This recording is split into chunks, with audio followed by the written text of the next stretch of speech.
taxi stops in front of a tall, rusted iron gate. Above it hangs a faded sign, barely readable: Ravenwood Mental Hospital. Sarah pays the fare and steps out. The sound of the car door shutting echoes in the foggy silence. The taxi drives away, leaving her alone. Dim yellow lights cast the shadows of dead trees across concrete walls.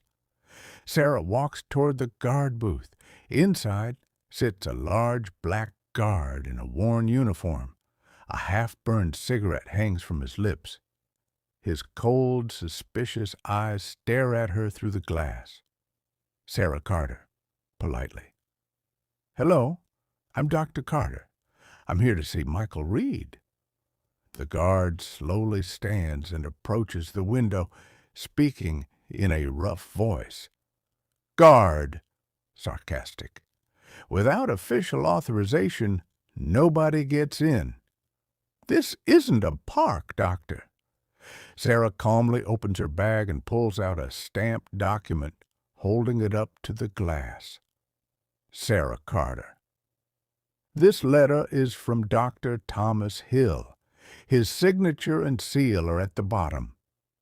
The guard glances at the paper with reluctance, puts out his cigarette, and silently presses the button to open the gate. The heavy metallic sound of locks echoes through the night. Sarah walks through. The gate slams shut behind her with a loud final clang.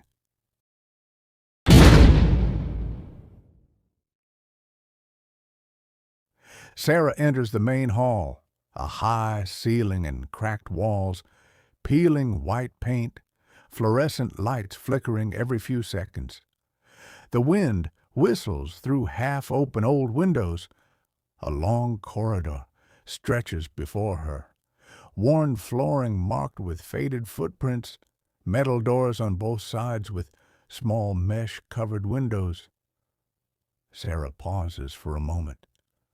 From behind her comes a distant, muffled sound, a short, nervous laugh. She turns around, but no one is there. She walks forward slowly. The echo of her heels spreads through the stone hallway. The farther she goes, the more indistinct sound she hears. Muffled whispers, metal striking a wall, and a short scream that suddenly cuts off.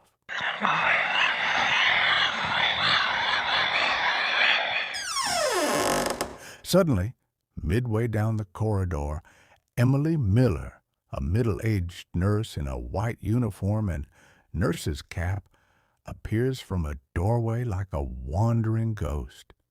Her face looks exhausted. When she sees Sarah, she gives a faint smile, but her voice is cold. "Emily Miller, you're Dr. Carter." "I didn't think anyone would come here voluntarily." Sarah tightens her grip on the file. Sarah Carter. "I just want to talk to Michael Reed." Emily glances around quickly and steps closer. "Emily Miller," whispering. "Talking to him isn't wise, and it's not easy." Pauses, murmuring. "Sometimes you start wondering whether he's really the patient or we are." Before Sarah can respond, a loud bang echoes from the end of the corridor. The lights flicker violently. Sarah freezes for a moment. Stay with us to hear the next chapter of Sarah's story.